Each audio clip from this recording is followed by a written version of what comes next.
Hey, hey, hey. Time to finish up this out-of-the-world story from our space. Hey everybody, this is part 2 of the story. If you haven't already seen the first episode, it will be linked to the description below for you to watch now. Let's get moving. Weeks go by, and things are kind of back to normal for a while. The only odd thing was Kate was working more often than usual. She would cover for people more or pick up extra shifts randomly more often. Before, she only worked 4 days a week, but now she'd work in 6 or 7 days. It didn't become suspicious until I noticed that if we had a fight or a night she wasn't scheduled to work, she would immediately start getting ready and tell me she'd text her manager and ask if she could come in because she needed to get away from me. We only had one car, and this was before Uber was really everywhere, so I couldn't go check out her work to see if she was really at work. But then one day, my friend was over while Kate was at work, and we were just playing video games and decided we wanted to go out to get some Taco Bell. Neither of us had it in forever. We had the munchies and wanted to find one, so I pulled out my phone to look on Google Maps where the nearest Taco Bell was. That's when I noticed something I had never seen before. Me and Kate shared a Google account on our Androids at the time, so it showed both of our search histories for locations we typed into Google Maps. And on that very day, she searched some random location in a nearby neighborhood when she left for work. My head began to spiral again, and I told my friend I no longer felt up to it and just wanted to go to bed, so he left a bit confused. I double-checked everything in my phone and even went on my computer and did some searches to see if there was any way I was misinterpreting it, and I was not. When Kate came home, I asked her if she really went to work that night. She got real defensive and started accusing me of being paranoid. I then proceeded to show her the Google Maps and how someone searched this location right when she supposedly left for work, and it was not me. She proceeds to tell me the most epic lie I've ever heard. She said, "I never went there or searched it. Google is wrong. It's probably just a glitch." Alright, now I finally admit it to myself. I am dating a liar again.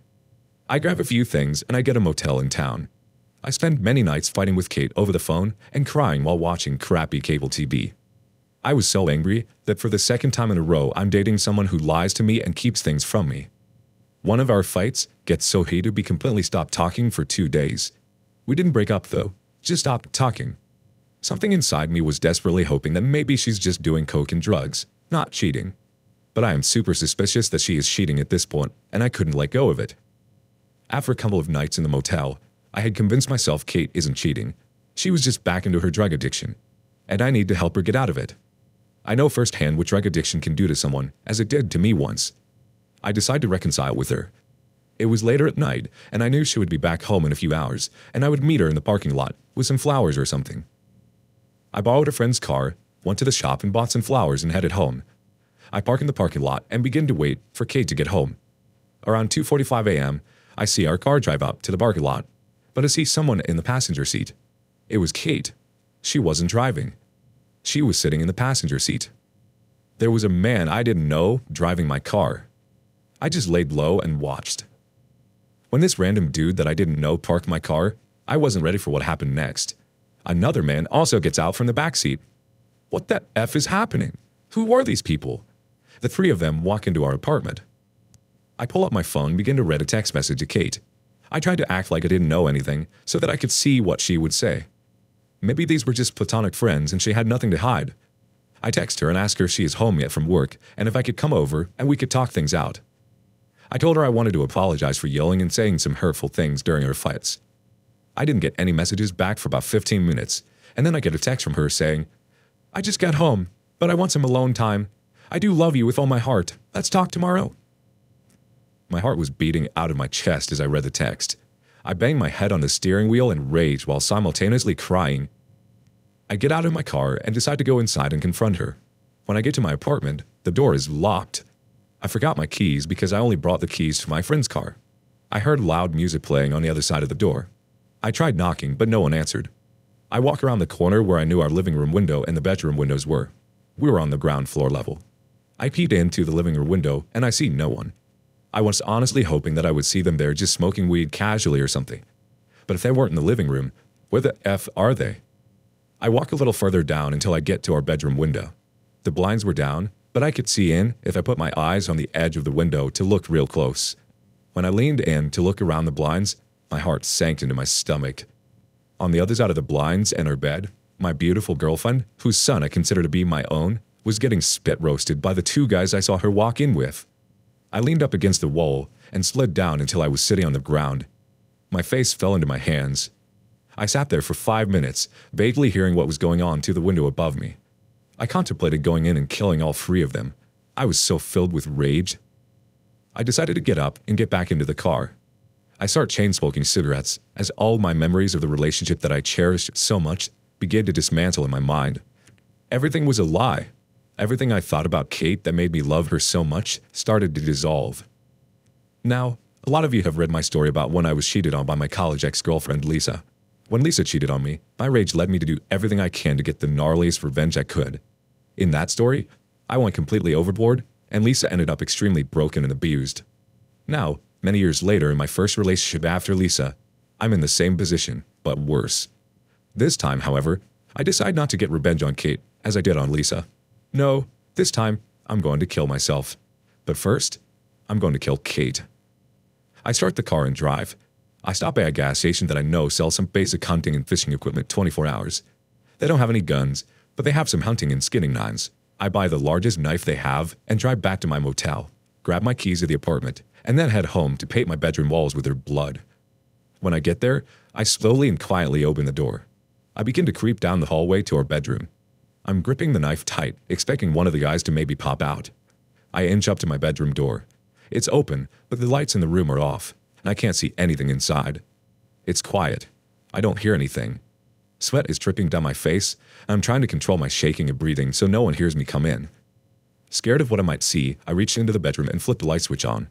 When the lights pop on, I just see Kate lying in the bed, naked and by herself. Was I hallucinating earlier or something, or did those guys just leave before I got back? She didn't wake up, so I take a look around the room. I see a condom wrapper on the nightstand next to her bed, which pretty much confirmed what I saw, and I now knew I wasn't hallucinating. Me and Kate never used condoms.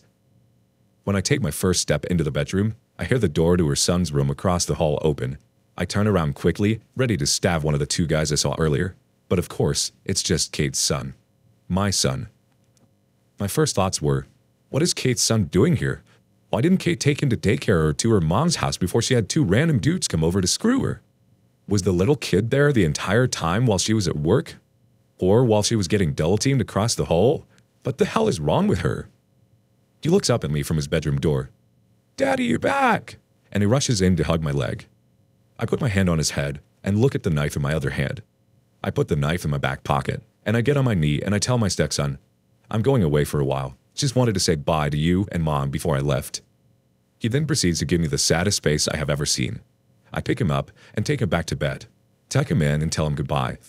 I know it would be the last time I see him, but I didn't want him to know he was about to never see me again.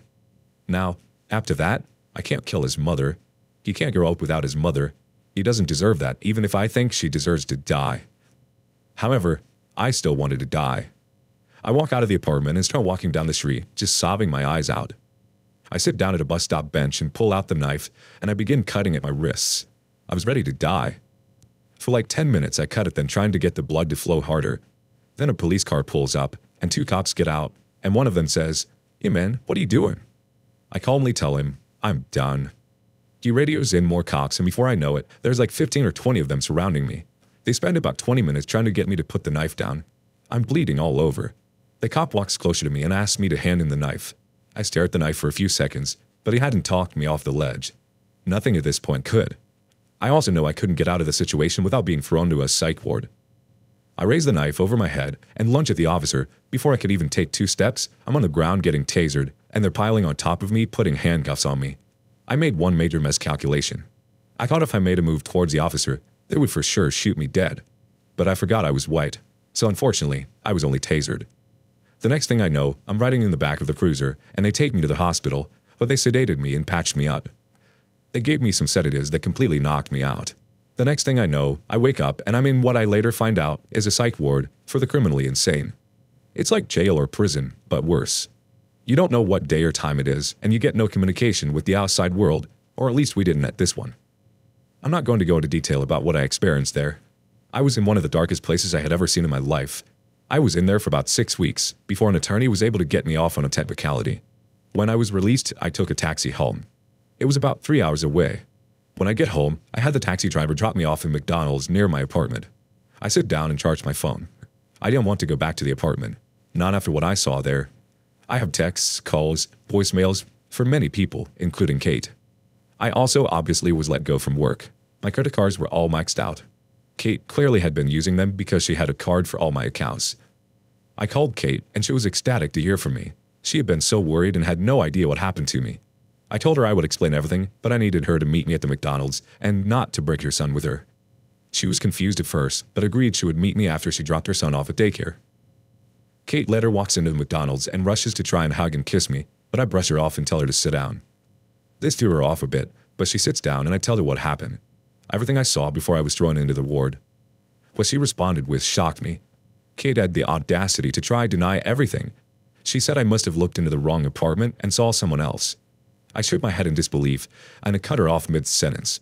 I told her she needs to tell me the truth right now, and if she tries to lie to me again, I will get up, I walk out of this McDonald's, and she and her son will never see me again. I look at her sternly in the eyes, and she could see I meant every word I said. I ask her one more time, "Have you been cheating on me?" She looks down at her lap and begins to cry. She mutters, "Yeah, I have." She proceeds to admit that her drug problem had gone from coke to meth, and she was also doubling down with Xanax every night. That's why the guy was driving our car, because she was too intoxicated to drive. I stare at her for about a minute, and before I let out a big sigh, I pull my phone out of the charger and stand up. She looks up and asks, "Where are you going?" I look her dead in the eyes and say, "I'm going to go do drugs. It's all I can think to do right now." As I pick up my backpack, she asks me if we are still together. I tell her, "No. I didn't mean I was going to stay if you told me the truth. I was going to leave either way. I just wanted to hear you admit it before I left." The events afterward. For the next few months, I pretty much lived on the road, basically homeless. I would hop from town to town, mostly selling drugs at strip clubs and crashing where I could. Sometimes I slept in motels, sometimes I slept outside. I was doing a lot of my own product. I lost almost 65 pounds in these few months because sometimes I would go days without eating or sleeping. One day, I wake up in a hospital. I had been having seizures and my internal organs had begun failing. I was severely malnourished. I'm 6'5" and I was weighing in at 155 pounds, soaking wet after a big meal. Multiple doctors and therapists came in to see me every day trying to figure out what was going on with me. I spent about a month in the hospital recovering before I was discharged. The doctors recommended I seek a sobriety program. They concluded that I had no mental disorders other than PTSD and mostly just had a polysubstance addiction problem. When I was discharged from the hospital, I stayed at a halfway house shelter for almost 4 months. I found a sober program and began going to meetings and never touched a drug again since I was released from the hospital. I got a new phone and number. Almost no one from my life prior to my stay in the hospital had any contact with me anymore. While I was in the halfway house, I started working out to try and regain some size. I looked like a beanpole. When I was released from the halfway house, I got a job at a nearby gym as a personal trainer. A brand new career path for me, but the gym had become my new safe space where I felt okay. Fast forward 5 years to today, I am still sober to this day. I'm weighing in at a healthy and lean 265 pounds. I am happily married for 2 years. I run my own lucrative business. The day I left the hospital, I thought long and hard about what I was going to do with my life. My instinct was to retreat into darkness. I still wanted to get back at Kate for what she did, just like I did with Lisa in college. After a few long periods of thought over the course of a few weeks, I decided the best revenge would be to live the best life I could. And most importantly, I decided to stop feeling sorry for myself for the things I went through. This changed the game for me. I stopped blaming others or the world for the things that happened to me. Looking back to this day 5 years later and where my life has led me, I am so happy I made the decision to try a different course of action. I don't even recognize myself anymore. When I wrote these stories about Lisa and Kate, I don't even see me. I see some other messed up kid. I turned 30 this weekend. I got sober a month before my birthday 5 years ago. If you would have told me back then that I would be where I am now, I would never believe you. I am so happy I didn't take my own life, or even worse, take Kate's life that day. I am so glad I decided to get up and keep trying at life. I had to fall a few times, but when I finally got up, I flew. I spoke with Kate only once, years after I left the McDonald's the day she admitted to cheating on me. And after speaking with her, I gotta say, it's true what they say. The best revenge is living a good life.